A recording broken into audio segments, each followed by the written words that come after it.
If you're not into a rambling post, then just scroll right on past this one. I find it's interesting when you post on social media, something I never thought I would be doing when I started this professionally 30 years ago, that it really brings to light, people's comments really bring to light or reflect their mindset, their emotional triggers, and their interpretation of learning. And at least in this country, here in North America, I find there is a massive negative association with learning, or maybe acknowledging that the way in which we had done things previously is no longer, we're going to say, going to apply, and that we have to sort of reset, give ourselves a clean slate, and reevaluate everything we thought we knew. And the more aware we are of the horse and the feedback and the communication, and the more maybe we'll say considerate that we'd like the equine partnership to be, the more we sort of have to question how we've done things, which is great. I also find with everything, doesn't have to just be horses, that people often go to these extremes where maybe they let go of one concept or one idea or one approach of how they do something, whether it's lifestyle, whether it's food choices, whether it's how they raise their kids, anything in between, and then the pendulum will swing quite severely into like the drastic opposite. And what I think is interesting across multiple social media platforms is that so many people, and typically they're commenters from North America, are triggered by the horse learning how to learn. Now, when I say that, I have to be careful, because there are many people who will show you horse training videos where the horse is floundering, the horse is falling apart, the horse is in a fearful state, they're not thinking, they're being overwhelmed, sensory overload, and the whole driving the horse nuts till they quit resisting type of thing.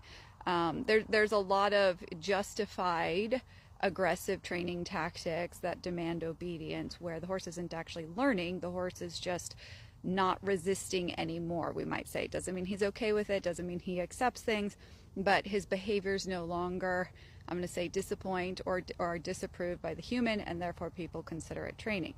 But there is a difference when you are educating the horse with the skills initially to learn how to be mentally redirectable, to learn how to let go of fixation, to learn how to physically let go of tension when the human communicates. And considered, and I always think of like, how do you explain these things to people who are really trying, who really do want to learn, who are trying to do right by their horse, but they feel so stuck? And it would be like trying to write a university level, we'll say, exam without having a full alphabet, without having basic understanding the difference between vowels and consonants, without being able to spell, without understanding sentence structure. Like, there are all these initial pieces you need before you can get to a way where you can express yourself as intended in this written format. So maybe if you think of that analogy and you think of your horse, or maybe your own learning journey with the horse and the evolving, maybe devolving and then evolving, learning, growing, redoing, undoing, that sort of thing, most people that I see are fixated on college level, if you will, tasks. I want to do this with my horse. I want to do that with my horse. My horse is this age. He should already know how to do X, Y, and Z. I've already repeated this many times with my horse. And despite many people, I don't know if you can hear the turkeys in the background, they're all on the hill. Despite many people having good intentions and thinking they are not offering, I'm going to say, malicious communication, or they're not expressing themselves aggressively, or they're not feeling this anger when they work with their horse, what they're also missing is that they, the human, may not even have the concept of, do I check in with my horse? Do I communicate in a specific manner with my horse? Do I have a wait and see what my horse does and react after the fact? Do I always jump up the energy scale way more than I need? How often do I take the horse's feedback and adapt the original plan to address the horse in a way that has value to him, that is not triggering fear, and then go back to what I was presenting? Like, that whole human learning how to learn, horse learning how to learn, that whole piece is completely missed.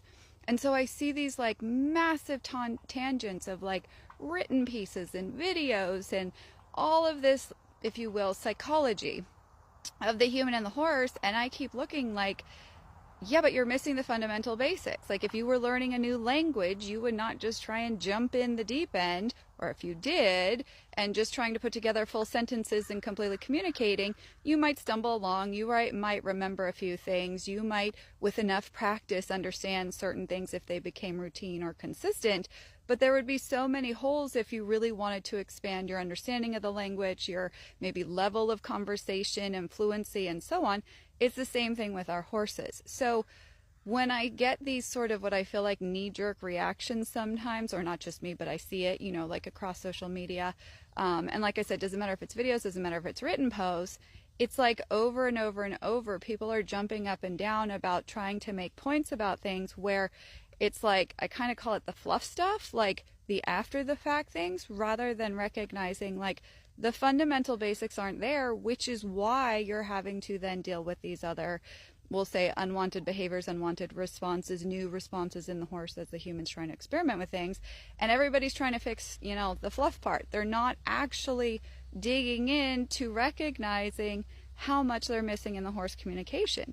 And so this comes back to the whole, like, are we teaching conditioned responses? Just because your communication is kinder right now or presented in a different, less aggressive manner than maybe you have in the past, does not mean that you are engaging the horse's mind or teaching him to be thinking and adaptable in the human created world and environment that's constantly changing and creating all of these unnatural pressures that the horse has to learn how to work through and be okay with if we don't want him living in a constantly anticipative, triggered, defensive state.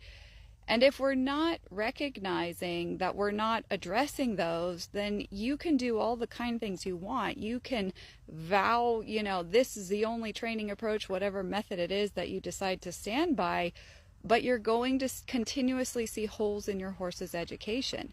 And, you know, I think there is this stigma in people that really prevents many horses from being able to learn how to learn, because there is this human story, there is a human emotional filter, there is a human justification. And I think humans who go from maybe more drastic ways of doing things to trying to be kinder to the horse wind up in this state of passivity that if the horse is triggered by anything, that they try and mask it, they try and work around it, they try and avoid it, rather than recognizing, wow, this is an opportunity. I can stop, I can break things down, I can look for where the holes are in this horse's education or lack of understanding or how I'm communicating and how he's responding, and I can address those little pieces, and then we're going to change the outcome of what the big picture looks like.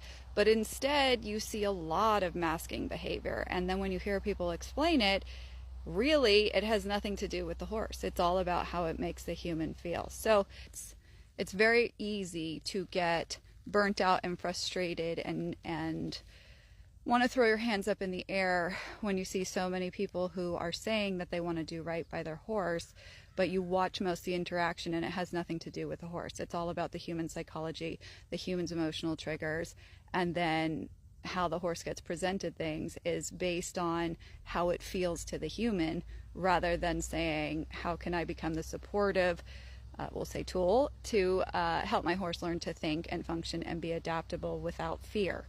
And if we stayed in that more maybe emotionally neutral place on our horse journey, I think we'd see really, really different outcomes with the equines.